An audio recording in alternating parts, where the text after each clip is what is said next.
மாசி மகம் யாரை வணங்கினால் மகத்தான வாழ்வு அமையும். மாசி மக விரத சிறப்புகள் உங்களுக்காக. மாசி மாதத்தில் வரும் மகம் நட்சத்திரம் அன்று இருக்கும் விரதத்திற்கு பெயர்தான் மாசி மக விரதம் ஆகும். ஒவ்வொரு மாதமும் மகம் நட்சத்திரம் வந்து போய்க் கொண்டுதான் இருக்கும். ஆனால் மாசியில் வரும் மகம் நட்சத்திரம் மட்டுமே விசேஷமாக கருதப்படுவது ஏன் தெரியுமா? இந்த ஆண்டு இத்தகைய புண்ணியம் வாய்ந்த மாசி மகப் பெருவிழா பிப்ரவரி 24ஆம் தேதி சனிக்கிழமை வருகிறது.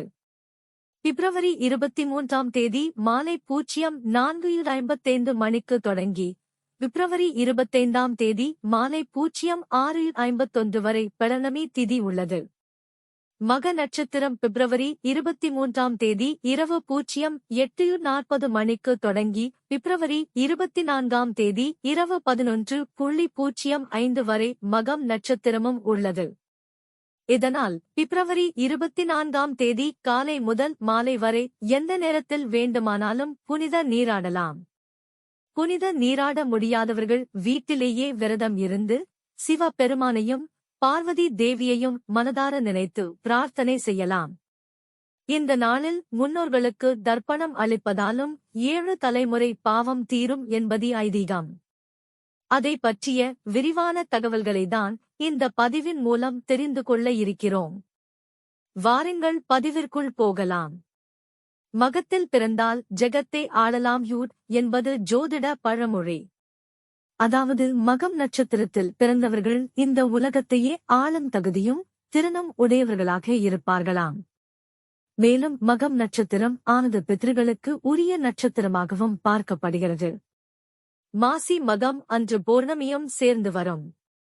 முழு பூரண சந்திரனை கொண்டுள்ள மகம் நட்சத்திரம் மிகவும் சிறப்பு வாய்ந்ததாக கூறப்படுகிறது. எனவே இந்நாளில் விரதம் இருந்து இறை வழிபாடுகள் செய்யும் பொழுது கேட்ட வரம் கிடைக்கிறது என்பது பக்தர்களுடைய நம்பிக்கை. மாசி மகம் நட்சத்திரத்தன்று யாரை வணங்கினால் என்ன பலன்கள் கிடைக்கும் தெரியுமா? மாசி மகம் நட்சத்திரத்தன்றுதான் பார்வதி தேவி பிறந்ததாக புராண குறிப்புகள் கூறுகின்றன. பார்வதி தேவியை மகளாக பெற வேண்டி கடும் தவம் புரிந்த தக்கனின் மகளாக பிறந்த தாட்சாயினி பிறந்த தினம் மாசி மகம். எனவே சக்தியையும் சிவனையும் வணங்க சகல சவபாக்கியங்களும் கிடைக்கும். ஒருமுறை வருண பகவானுக்கு பிரம்மஹத்தி தோஷம் ஏற்பட்டது. இதனால் அவர் கட்டுண்ட நிலையில் கடலில் வீசப்பட்டார். எனவே மழையில்லாமல் வறட்சியும் பஞ்சமும் நிலவியது. அனைத்து உயிர்களும் பசியால் வாடியது. வருண பகவான் நீருக்குள் மூழ்கியபடி சிவனை நோக்கி பிரார்த்தனை செய்தார். எனவே வருண பகவானை விடுவிக்கக் கோரி தேவர்கள் சிவபெருமானிடம் முறையிட சிவபெருமானம் அவரை விடுவித்தார். இந்நிகழ்வு நடைபெற்றது மாசிமகம் அன்றுதான். எனவே இந்நாள் தீர்த்தமாடும் நாள் என்றும் ஆனது. அதாவது இந்த நாளில் கடல், ஆறு, குளம் போன்ற ஓடும் நீர்நிலைகளில் நீராடுவது சகல தோஷங்களையும் போக்கவல்லது. செய்த பாவங்களுக்கு பாவ விமோசனம் பெற மாசி மகம் அன்று புண்ணிய தலங்களுக்கு சென்று வருவதும் புனித நீராடல் புரிவதும் நன்மைகளை அளிக்கும். மேலும் பித்ருக்களுக்கு உகந்ததாக இருப்பதால் நதி, கடல் போன்ற நீர்நிலைகளில் பித்ரு தர்ப்பணம் செய்வது முன்னோர்களின் ஆசி கிடைக்க செய்யும். ஞானமும் முக்தியும் அளிக்கும் கேது பகவான் மகம் நட்சத்திரத்திற்கு அதிபதியாவார். எனவே இந்நாளில் கேது பகவானை வழிபட அறிவாற்றல் சிறக்கும் என்பதால் குழந்தைகளும் பெரியவர்களும் நவகிரக சந்நிதியில் இருக்கும் கேது பகவானுக்கு வஸ்திரம் சாற்றி வழிபாடு செய்யலாம். மாசி மகம் நட்சத்திரத்தன்றுதான் முருகப்பெருமான் தன் தந்தைக்கு உபதேசம் செய்தார்.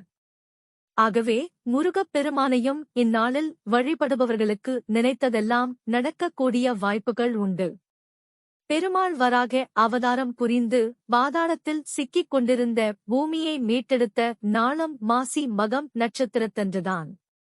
எனவே பெருமாளை வழிபட்டாலும் இன்னல்கள் நீங்கி நல்வாழ்வு கிடைக்கும் என்பது ஐதீகம்.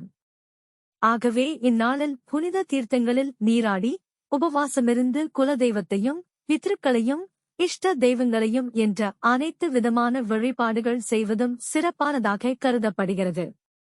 ஆகவேதான் மாசிமகம் மிகவும் விசேஷமாக கொண்டாடப்பட்டு வருகிறது.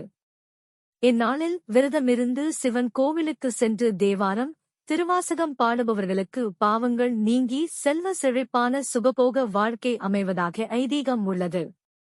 எனவே மாசி மக விரதத்தை தவறவிடாமல் பயன்படுத்தி பலன் பெறலாம்.